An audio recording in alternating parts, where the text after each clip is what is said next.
Hello, people. Welcome to the session. I'm Rashida Sarsi with your दादी chemistry master teacher and I hope सब मस्त चल रहा होगा, स्वस्थ चल रहा होगा. So भाइयों और बहनों, आज हम लोग करने वाले short answer questions of carbon and its compound. These are top 10 questions जो कि repetitively आप लोगों के एग्जाम में पूछे गए हैं. अगर आप लोग पिछले प्रीवियस ईयर क्वेश्चन पेपर्स उठाएंगे तो आपको लग जाएगा कि अरे हाँ मैम ये वाला क्वेश्चन भी आया हुआ है. This question is also asked in the previous year paper. So without any delay, let's practice these questions और यहाँ पर ध्यान से समझना कि आपको answers कैसे लिखने हैं. Alright, so the whole idea of this session कि आप लोगों को answers लिखना आ जाए. आप लोगों को concept पता होता है लेकिन उसको कैसे put down करना है paper पे, वहाँ पे कई लोग मात खा जाते हैं. चलिए, so the best way to protect your future is to create it. So boss अपना future खुद लिखे and मेहनत करते चलो, you will be successful in no time. So एक बार schedule of the week पर नजर मार लेते हैं. So in yesterday's session हम लोगों ने करा है 60 days strategy to score 95 plus in your board exams. Guys इसको जरूर देखना क्योंकि मैंने आप लोग को proper 60 days का strategy बताया कि कितने दिन में आप क्या cover कर सकते हैं, एक दिन में आपको केमिस्ट्री को कितना टाइम देना चाहिए and so on. Last 60th day I have given you the complete thing कि आपको क्या क्या करना है. Just follow that to the core and nobody can stop you from gaining good marks. Moving on, all reactions in one go. एक साथ आपको सारे reactions मिल जाएंगे of carbon and its compound in a session जो कि कल हुआ था 8:30. You can save that with you so that exam से पहले अगर एक बार में सारे reactions याद करने हैं so you can have a look 2x 3x speed पे भगा के देखो and you will revise. Now today we are going to do SQ short answer questions. इसका मतलब होता है अगर किसी को confusion है तो of carbon and its compound. Moving on, the most important thing, practice paper for pre-boards जो कि बहुत जरूरी है. pre-boards आ रहे हैं, बिना practice के कुछ नहीं होगा. Practice and practice makes everyone perfect. So boss जितना practice करोगे उतना confidence gain होगा और जितना confidence gain होगा that is always reflected on your paper. और एक टीचर को समझ आ जाता है चेक करते टाइम कि बच्चा कितना कॉन्फिडेंट है while they are writing their answers. पढ़ाई करी है या नहीं करी है. चलिए guys, and there are many more sessions coming ahead, so please do not miss out any session as they are super important क्योंकि अब प्रैक्टिस करना जरूरी है. चलिए, starting up with our very first question. A hydrocarbon molecule containing 4 hydrogen atoms, give its molecular formula if it is an alkane, alkene, alkyne. देखो इस question को कैसे डील करेंगे. वो आपसे ये बोल रहा है कि एल्कीन का एक हाइड्रोकार्बन दो जिसके पास 4 हाइड्रोजन है, एल्कीन का जिसके पास 4 है और अल्काइन जिनके पास 4 हाइड्रोजन है. आपको उनका मॉलिक्यूलर फॉर्मूला देना है. ठीक है, स्ट्रक्चर नहीं मांग रहा है तो प्लीज स्ट्रक्चर बनाने में टाइम वेस्ट ना करें, टू द पॉइंट आंसर देंगे जितना पूछा जाए. अब इसको सॉल्व करने का एक तरीका है कि आप यहाँ पर जनरल फॉर्मूलाज यूज कर सकते हैं. एल्केन का जनरल फॉर्मूला होता है CnH2n+2. एल्कीन का जनरल फॉर्मूला होता है CnH2n एंड अल्काइंस का जनरल फॉर्मूला होता है CnH2n-2. है ना. हमें इससे ये बता दिया कि बॉस मुझे हाइड्रोजन 4 चाहिए. तो सिंपल तरीका देखो, अगर मैं एल्केन्स के लिए निकालू and I want hydrogen to be 4. So what will I do? CnH2n+2. तो अब यहाँ पे अगर मैं CnH 2 into 1 कर दूं +2 तो मेरे पास हाइड्रोजन 4 आएंगे. इसका मतलब मेरा n का वैल्यू 1 है. That means this would be the molecular formula of alkane जहाँ पे मुझे 4 हाइड्रोजन मिलेंगे. आप इसको डायरेक्ट भी कर सकते हो, जरूरी नहीं कि आपको मॉलिक्यूलर फॉर्मूला लगा के करना है, लेकिन आप डायरेक्ट अगर कर सकते हो तो जरूर करो, बट ये एक आसान तरीका है. फाइन. ऐसे ही अगर हम लोग एल्कीन्स की बात करें तो जनरल फॉर्मूला होता है CnH2n. n का वैल्यू हम क्या लें कि यहाँ पर हाइड्रोजन 4 बन जाए. सो आई कैन टेक n का value as 2. So C2H4. This will be the molecular formula of alkenes. समझ ला, simple है ना boss. Now for alkynes, general formula is CnH2n-2. -2 है ना। तो यहाँ पे n का वैल्यू अगर हम 4 2 सा 8 लगाते हैं -2 तो नहीं आएगा है ना। 3 अगर हम लगाते हैं 3 इंटू 2 6 में से 2 गया 4। तो अगर मैं n का वैल्यू 3 लूं, so that will give me 4 hydrogens, C3H6 minus 2, that gives me C3H4. So that would be my molecular formula of alkynes. Answer लिखने के लिए first CH4, second C2H4 is the molecular formula, and third is C3H4 for alkynes. तो आप बिल्कुल बेशक ऐसा show करोगे ना, अगर मॉलिक्यूलर फॉर्मूलाज निकालने के लिए अगर आप जनरल फॉर्मूलाज का यूज करते हो तो कोई गलत बात नहीं है, उल्टा आपका एग्जामिनर इम्प्रेस ही होगा. Alright, alright, moving on, let's start some more chemical lecture. How are the molecules of aldehyde and ketone structurally different? They are absolutely different, क्योंकि functional group अगर different है तो बहुत सब कुछ different है, उसका chemical property भी different होगा, physical property भी different होगा. Structurally ये लोग different है क्योंकि aldehyde के अंदर देखो, पहले आपको ये बात पता होनी चाहिए कि इस ग्रुप को हम लोग कार्बोक्सिल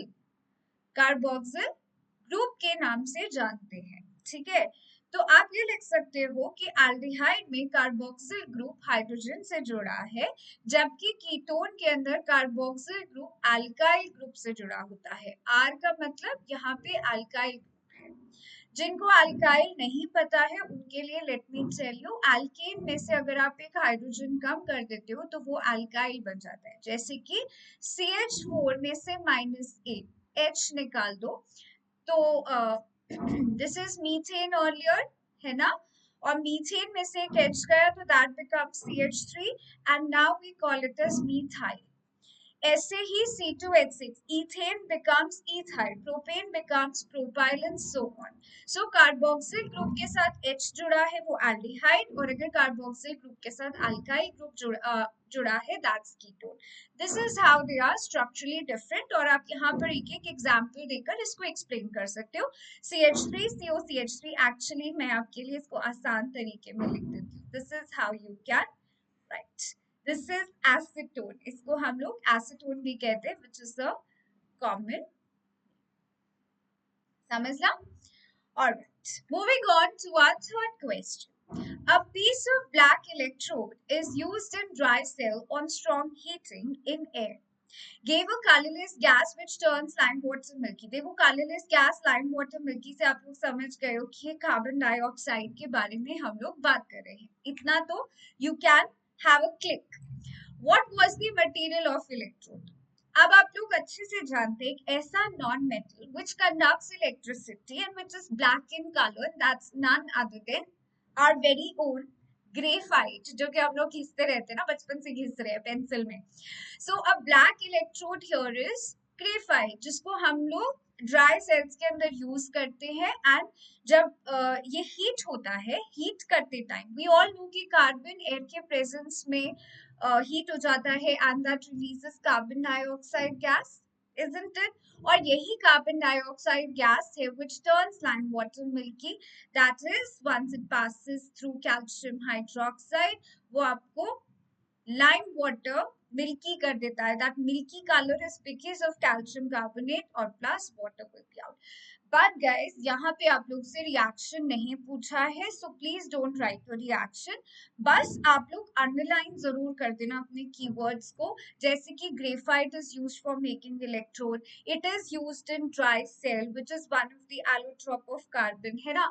जब हम इसको हीट करते हैं, strong heating in presence of air, वो एक कलरलेस गैस प्रोड्यूस करता है which is carbon dioxide, which turns lime water milky. And lastly आपसे उसने पूछा था कि what was the material of electrode, तो आप अलग से एक लाइन देकर पूरा अपना आंसर कंक्लूड करोगे कि जो इलेक्ट्रोड बना हुआ है उस मटेरियल का नाम ग्रेफाइट है.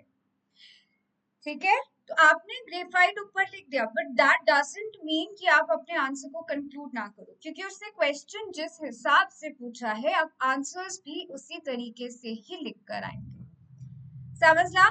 चलिए let's move on. चलिए Next question on your screen. What is the difference between molecular formula and molecular mass of two consecutive members of homologous series?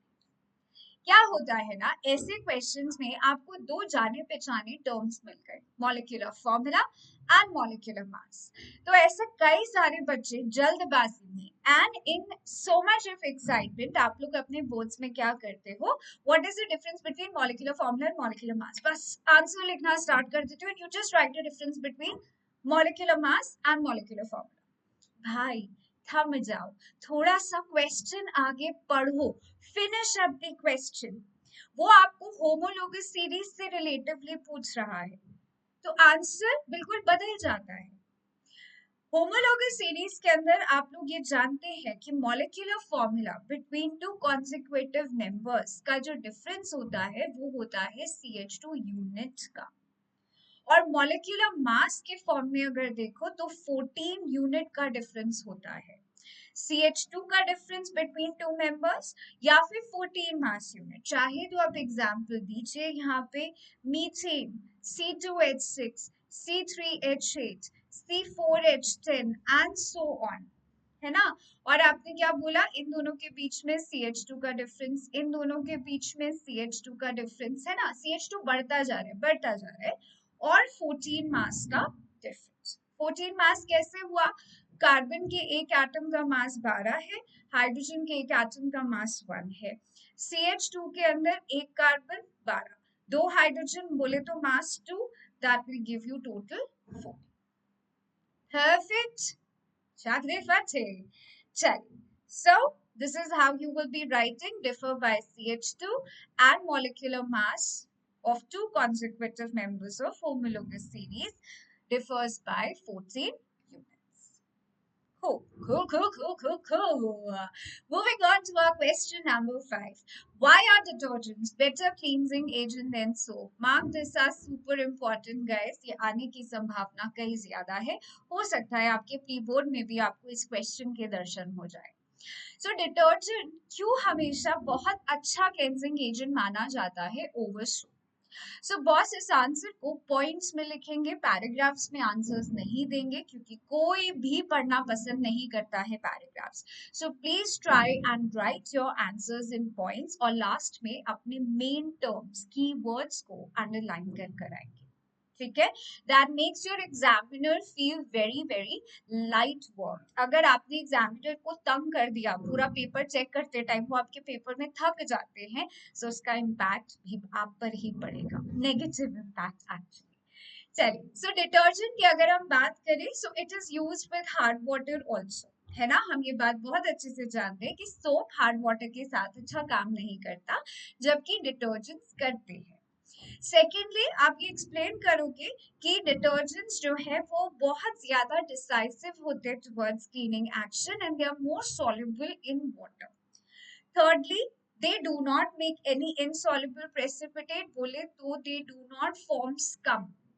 Detergents hard water के साथ उनके कैल्शियम एंड मैग्नीशियम आयंस के साथ बिल्कुल react नहीं करते हैं, और इसीलिए they do not make any kind of insoluble precipitate या स्कम, इसीलिए वो बेटर क्लींजिंग प्रॉपर्टी रखता है। वेयर एज आप सोप के बारे में बात करो तो सोप रिएक्ट करता है with calcium and magnesium ions of hard water, therefore it creates insoluble precipitate जिसे हम स्कम कहते हैं। स्कम हमारे कपड़ों पे जम जाता है, जिसकी वजह से साफ होने के बाद भी वो हमें साफ दिखाई नहीं देता। So lastly you will conclude, इसीलिए हम ये कहते हैं कि detergent is a better cleansing agent than soap. समझ ला। सो आपको बस डिटर्जेंट्स की तारीफ करनी है, और सोप के लिए आपको कुछ कॉन्स लिखने हैं towards the difference between soaps and detergents. Clear clear clear clear, okay alright. On that note question number 6 पर चलते हैं, विच इज सिंपल, बहुत बहुत सिंपल क्वेश्चन है, हाफ हाफ हाफ ईच। तो ये टोटल 2 मार्क का क्वेश्चन है आपका। आपको सिर्फ फंक्शनल ग्रुप डिटेक्ट करना है, और ऐसे क्वेश्चंस पहले बहुत कॉमनली पूछे जाते थे और काफी सालों से नहीं आए हैं, तो इस साल आने की संभावना है।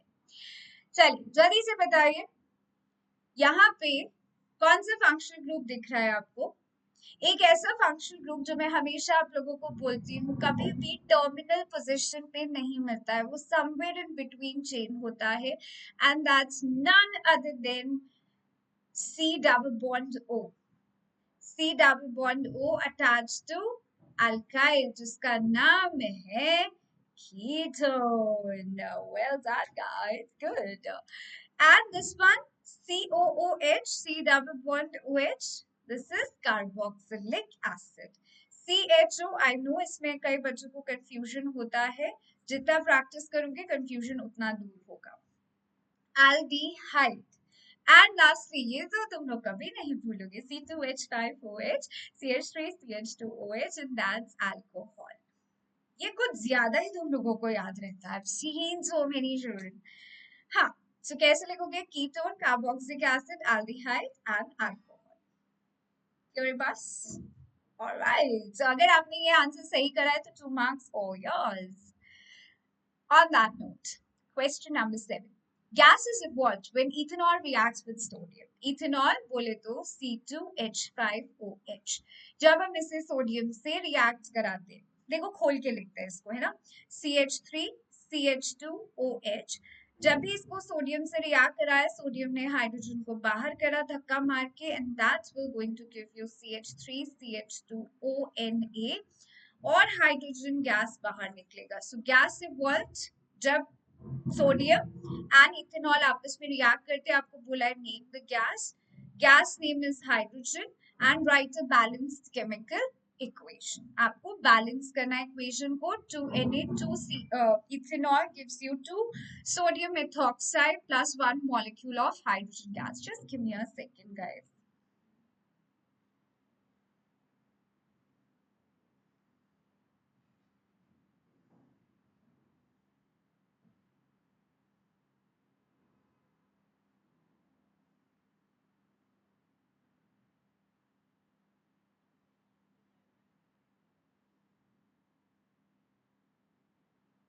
Sorry.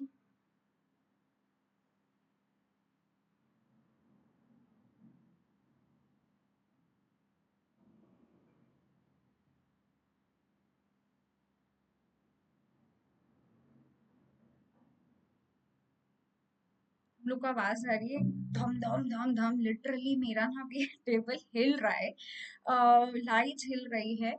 So there is some work going on the other side. Oh Baba ji, it's just so much of noise.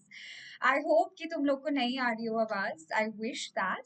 चलिए, so let's focus guys. पढ़ाई करते टाइम ध्यान नहीं भटकना चाहिए.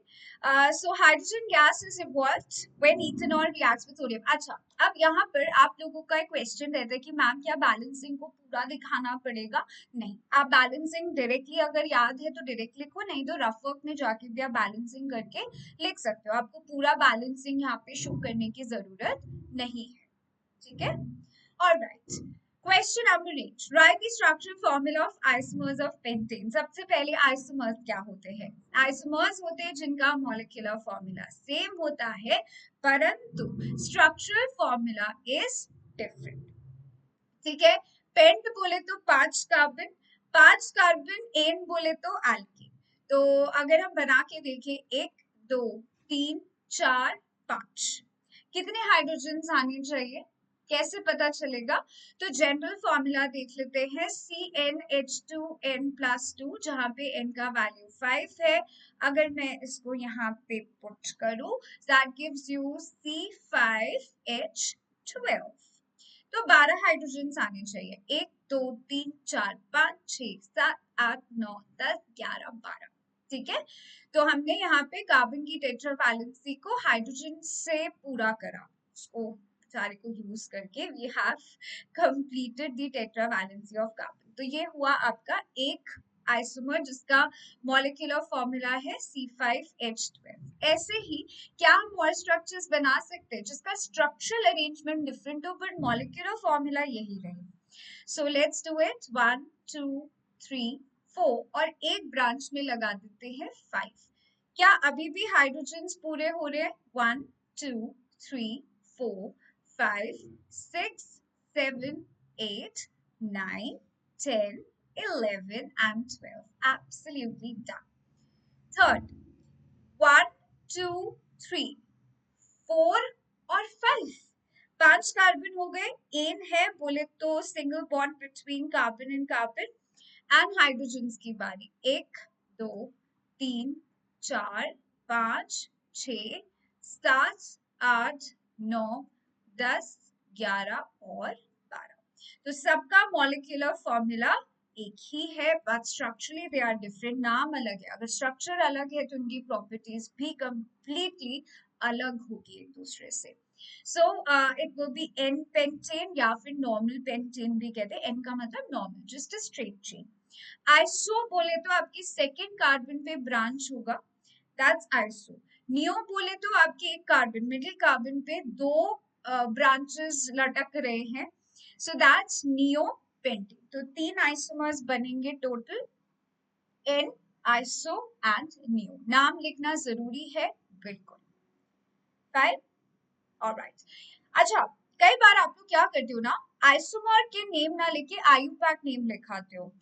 See guys, IUPAC name correct तो होते हैं, बट स्टिल वी नीड कि आप आइसोमर, जब आपसे क्वेश्चन आइसोमर के रिस्पेक्ट में पूछ रहा है ना, तो नाम भी आप आइसोमर का ही देंगे.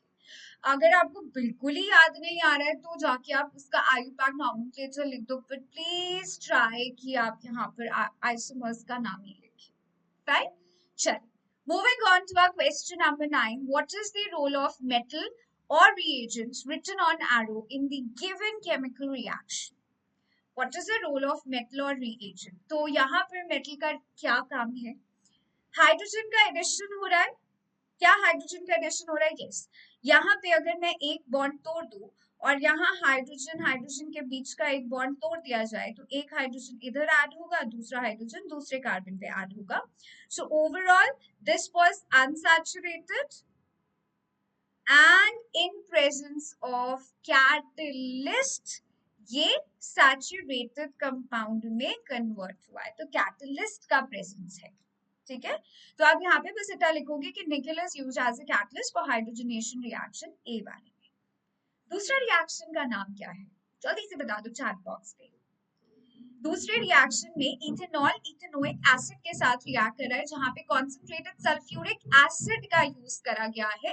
सल्फ्यूरिक एसिड यहाँ पे पानी भी निकाल रहा है, as well as it is used as a catalyst. तो यहाँ पे catalyst as well as dehydrating agent दोनों का काम कर रहा है अकेला concentrated sulfuric acid, और यहाँ पे एस्टर का फॉर्मेशन कर रहा है. So guys, let me tell you, this is your esterification reaction, and lastly यहाँ पे हो रहा है ऑक्सीडेशन.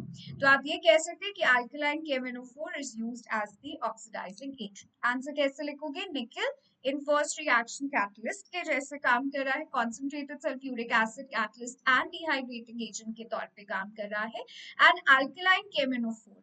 और अगर आपको रिएक्शन में कभी एसिडिफाइड पोटेशियम डाइक्रोमेट K2Cr2O7 भी दिया हो, तो भी आप उसके लिए क्या लिखोगे? Acting as the oxidising agent. Clear है? Just be clear with your words. ठीक है, बहुत क्लियर रहना जो भी आप लोग लिख रहे हैं. लास्टली गाइस, आयुपैक नॉमेनक्लेचर जो कि आप लोग के एग्जाम का पार्ट है, क्वेश्चन आता ही आता है from IUPAC nomenclature. So how to write? सबसे पहले हम लोग नंबर ऑफ कार्बन्स काउंट करेंगे in a parent chain. Straight chain के अंदर जितना लॉन्गेस्ट कार्बन चेन एक बन सकता है, उसके अंदर टोटल कितने कार्बन है, प्लस फिर हम लोग देखते हैं कि यहाँ पे फंक्शनल ग्रुप कौन सा है. फंक्शनल ग्रुप कौन सा है? Carboxylic acid. कार्बोक्सिलिक एसिड है. नाम लिखने के लिए हमें प्रीफिक्स, रूट वर्ड, सफिक्स 1 और सफिक्स 2 की जरूरत पड़ती है. प्रीफिक्स कौन डिसाइड करता है? ईदर अल्काइल ग्रुप डिसाइड करेगा आपका प्रीफिक्स, और it is decided bye hello group. Hello functional group बोले तो क्लोरो, फ्लोरो, ब्रोमो, इनको हम पहले लिखते हैं. Root word is decided by total number of carbon atoms. Total number of carbon atoms बोले तो 1 its, 2 its, 3 prop and so on. Suffix one decide होता है टाइप ऑफ बॉन्ड से। टाइप ऑफ बॉन्ड बोले तो सिंगल बॉन्ड ए, double bond ई, triple bond है तो आई। And lastly आपका जो सेकेंडरी सफिक्स है that will be decided by the functional group. OH है तो ऑल, CHO है तो एल, COOH है तो oic acid and so on. तो अब उस बेसिस पे अगर हम नाम लिखें तो यहाँ पे 5 कार्बन है, प्रीफिक्स की जरूरत नहीं है, रूट वर्ड में पेंट आएगा, सफिक्स वन सारे कार्बन कार्बन के बीच में सिंगल बॉन्ड है एन, एंड लास्ट में आपके पास है कार्बोक्सिलिक ग्रुप बोले तो ओइक एसिड। तो आप क्या लिख सकते हो, पेंटेनोइक एसिड और pent one oic acid. One नहीं भी लिखोगे तो चलेगा, ठीक है। बी वाले पे चलते हैं, जहां पे ट्रिपल बॉन्ड है आप नंबरिंग वहां से स्टार्ट करोगे 1 2 3 एंड 4। 4 कार्बन है, but, but plus triple bond है यहाँ पे, सो ब्यूट आइन या फिर but one yne first position पे माना जाएगा। जो छोटा कार्बन होता है उसके साथ ट्रिपल बॉन्ड ज्यादा रहता है, उसको ओन करता है। छोटा वाला कार्बन या छोटे नंबर वाला जो कार्बन है वो ट्रिपल बॉन्ड या डबल बॉन्ड को ओन करता है ज्यादा, तो आप उसका नंबर लिखोगे, राइट। नाउ सी की अगर हम बात करें 1 2 3 4 5 6 एंड 7, 7 के लिए हम यूज करते हैं hept, hept one, sorry heptane one L. L बोले तो एल्डिहाइड, क्योंकि ये CHO ग्रुप है। अगर आप ध्यान से देखो C double bond to H। N क्योंकि कार्बन कार्बन के बीच में सिंगल बॉन्ड है, या तो आप इसको हेप्टेनल भी लिख सकते हो और you can also write it as heptane one al. E नहीं लिखेंगे, ठीक है, ध्यान रखना ई नहीं, क्योंकि दो वॉवल्स एक साथ नहीं आ सकते। ये मैंने आप लोगों को एक सेशन में बताया था, अगर आपने मिस करा है तो मैंने आयु पैक नॉमेनक्लेचर का सेशन अलग से बनाया है, so please check that out, क्योंकि आपको वहां से कई सारी मदद मिलेगी ऑफ द रूल्स, छोटे छोटे छोटे छोटे जो रूल्स है, कहाँ कहाँ मार्क्स करते हैं while writing आयु पैक नॉमेनक्लेचर, मैंने उन सब के बारे में उस सेशन में बात करी है। So please go search for that session and I try कि मैं नीचे भी उसका एक लिंक डाल दूं आप लोगों के लिए। ऑलराइट, एंड दिस वन, सो अब ये पर्टिकुलर फंक्शनल ग्रुप के पास खुद के पास कार्बन नहीं है, तो ये बाजू वाले कार्बन के से स्टार्ट करेगा, तो नंबर 1 कार्बन विल बी जो कि OH के साथ अटैच्ड है। तो यहाँ पे टोटल 5 कार्बन है, पेंट फर्स्ट पोजीशन पे ऑल लगा है और बीच में सिंगल बॉन्ड है between carbon carbon, so pentane one ol, और you can write it as pentanol. Simple है बॉस। तो देखो मैं आप लोगों को दोबारा बता देती हूँ, पेंटेन वन ओइक एसिड, और you can directly write pentanoic acid, कोई एक ही बात है। ब्यूट वन आइन और you can write butyne, heptane one al और you can write heptanal. One हटा के यहाँ पे आप पेंटेनॉल भी लगा सकते हो, लेकिन ये सिर्फ वन के साथ हो सकता है बॉस, कोई और नंबर है तो आप ऐसा खेल नहीं कर सकते, वन बाय डिफॉल्ट आप उसे हटा सकते हो। चलिए guys, now it's time for you to have a homework. How many double bonds are there in saturated hydrocarbon? मुझे जरूर बताना है chat box. I'll be waiting for your answer. बहुत मजेदार क्वेश्चन है, इसका डायरेक्ट आंसर होगा जिसके लिए आपको पेन पेपर उठाने की जरूरत नहीं है। अगर आपको कॉन्सेप्ट क्लियर है तो तुम लोग इसको फोड़ दोगे, जस्ट इन फ्यू सेकेंड्स आप इस क्वेश्चन को सॉल्व कर सकते हो। All right, guys, before we say goodbye, or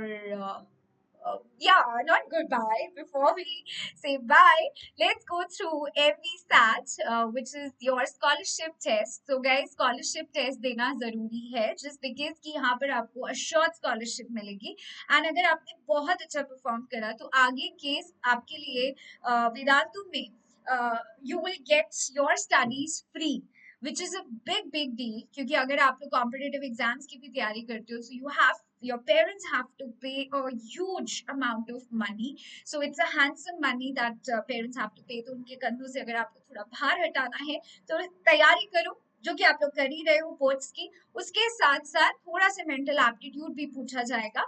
so exams will be on 2nd, 3rd, 9th and 10th of December. आप अपनी सुटेबल डेट इसमें से चूज कर सकते हैं. And you have to just register it by a link given below. आप उस पर जाइए, you can just fill that form with basic information and you will be registered for free. ये टेस्ट एकदम मुफ्त मुफ्त मुफ्त है. These are the centers where you can go and give your test. It's an offline test that you can give. So I think that you should take up this one because आपको इससे all India ranking पता चलेगी. आपको ये समझ में आ जाएगा कि आप कितनी तैयारी में हो फॉर योर बोर्ड एग्जाम्स, क्योंकि सिलेबस आपका बोर्ड का ही रहेगा. And registration is perfectly free. As well as अगर आप बहुत अच्छा रैंक लाते हैं, you get an opportunity to be with research centre for 5 days. आप वहां पर बिता सकते हैं, which is a big big deal.